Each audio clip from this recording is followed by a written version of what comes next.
मेरा नाम आईना है। मैं 22 साल की हूँ। जैसा कि लोग कहते हैं, देखने में बहुत खूबसूरत हूँ। जब भी मैं बाजार जाती हूँ, हर कोई मुझे ही देखता है। शौहर का नाम अहमद है। हमारी शादी को 1 साल हो चुका है, लेकिन अब तक हमें कोई बच्चा नहीं हुआ। अहमद को दवाई में एक अच्छी नौकरी मिली और वहां चले गए। मैं अपने बड़े से घर में अकेले रहती हूँ। एक शाम अहमद का फ़ोन आया।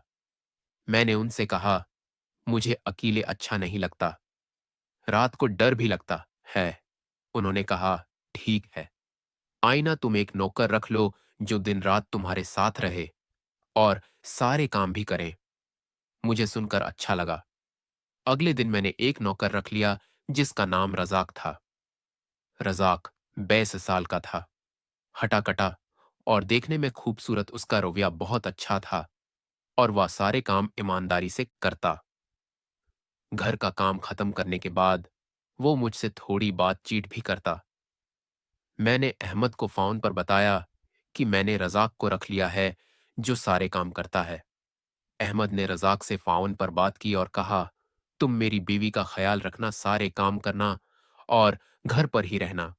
रजाक ने जवाब दिया, मालिक आप जितना कहीं, मालकन को कोई तकलीफ नहीं होगी। मैं हमेशा उनके साथ रहूंगा। एक दिन दोपहर में मेरी तबीयत कुछ खराब हो गई। सर में हल्का हल्का दर्द था और शहर के तमाम महंगे अस्पताल बंद थे। का फोन आया। मैंने उनसे कहा, आज मेरी तबीयत कुछ ठीक नहीं है। उन्होंने फिक्रमंदी से कहा, आई ना तुम आराम करो, परेशान हूं तो डॉक्टर को दिखा लेना। मैंने हाँ कह दिया और फोन रख दिया। थोड़ी देर बाद रजाक ने घर के सारे काम खत्म कर दिए और मेरे पास आया। उसने पूछा, मालकिन आपकी तबीयत खराब है क्या? मैंने कहा, हाँ रजाक, आज सिर में दर्द है और तबीयत कुछ ठीक नहीं लग रही। उसने फ़ाउन कहा, मालकिन मैं आपके सिर की मालिश कर दूं, आपको बहुत आराम मिलेगा। मैंने पहले तो मना किया, लेकिन उसने इसरार किया नहीं। मालकिन आपको सच में आराम मिलेगा। आखिरकार मैंने हाँ कर दी।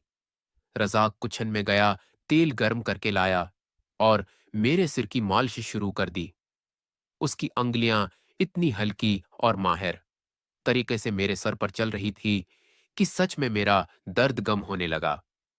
खत्म होने के बाद मुझे बहुत राहत महसूस हुई। मैंने उससे कहा, रज़ाक तुम सोफे पर बैठ जाओ।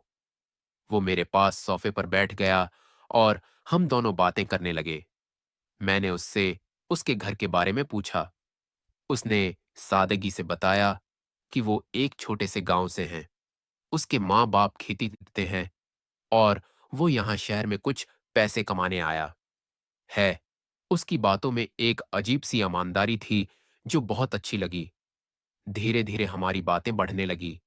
अब रज़ाक जब भी काम से फारिग होता है, मेरे पास आकर बैठ जाता। हम हंसी मजाक करते और वो मेरे सामने आराम से बैठ जाता। उसका रवैया इतना खुला और हल्का फल्का था कि मुझे उसकी बातों में सुकून मिलता। एक दिन अहमद का फिर फोन आया। मैंने उनसे कहा, अहमद रज़ाक बहुत अच्छा लड़का है। उसका रवैया बहुत अच्छा है और वो सारे काम बड़ी ईमानदारी से करता है। मुझे उसकी शक्ल भी अच्छी लगती है। अहमद ने खुश होकर कहा, ये तो अच्छी बात है। आईना तुम आराम से रहो। अपनी सारी जरूरियात का सामान रज़ाक से मंगवा लिया करो और कोई भी जरूरत हो तो मुझे बताना। मैंने हंसते हुए कहा, ऐसा नौकर मुझे कहीं और नहीं मिल सकता। इतना अच्छा है वो। अहमद ने भी हंसकर कहा, ठीक है, ठीक है, तुम खुश रहो बस। धीरे धीरे रज़ाक के साथ मेरी बातचीत और हंसी मजाक हमारी रोजमर्रा की आदत बन गई। वो सुबह घर का काम खत्म करता, फिर मेरे पास आकर बैठता। हम कभी पुरानी यादों की बात करते, कभी गांव और शहर के फर्क पर हंसते, तो कभी फिल्मों और गानों पर चर्चा करते। रज़ाक की बातों में एक अजीब सा ताजगी थी जो मुझे तन्हाई से निकाल देती। एक शाम मैं बाग में बैठी थी और रज़ाक पानी देने आया। उसने देखा कि मैं उदास हूं उसने पूछा, मलकन क्या बात है? आज आप खामोश क्यों हैं? मैंने कहा, बस रज़ाक अहमद की याद आ रही है। वो फ़ौरन तो करते हैं, लेकिन इतनी दूर है ना, उन्हें छू भी नहीं सकती, न उनके साथ बैठ सकती हूँ। रज़ाक ने मुस्कुराते हुए कहा, मैं हूं ना आपके साथ। आप कभी उदास हूं तो मुझसे कह देना, मैं आपको हंसाने के लिए कोई ना कोई कहानी सुना दूंगा। उसकी बात सुनकर मैं हंस पड़ी। उसने फिर अपने गांव की एक मुजाहिया कहानी सुनाई और मैं कहगा लगाकर हंसने लगी। इस रात अहमद का फोन आया। मैंने उनसे कहा, अहमद रज़ाक का साथ ना होता तो मैं उस घर में पागल हो जाती। वो वाकई बहुत अच्छा लड़का है। अहमद ने कहा, हसेन, मुझे खुशी है कि तुम्हें एक भरोसामंद इंसान मिल गया। बस तुम खुश रहो और कोई चीज दरकार हो तो मुझे बताना। मैंने हाँ मैं से रहलाया, लेकिन दिल ही दिल में सोचने लगी कि रज़ाक के साथ गुजरे ये लम्हात मेरे लिए कितने कीमती हो गए हैं। दिन गुजरते गए और रज़ाक मेरे दिल में एक खास जगह बना चुका था। एक दिन जब वो मेरे बाल संवार रहा था, उसने अचानक कहा, मालकिन, क्या मैं आपसे एक बात पूछ सकता हूं? मैंने हैरत से पूछा, क्यों, क्या बात है? रज़ाक, उसने घूरते हुए कहा, क्या आप कभी मुझे अपने बराबर बैठने देंगी?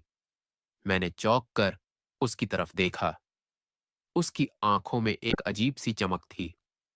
मैं समझ गई कि उसके दिल में क्या चल रहा है, लेकिन मैंने सिर्फ मुस्कुराकर कहा, रज़ाक, तुम हमेशा मेरे करीब ही रहते हो ना?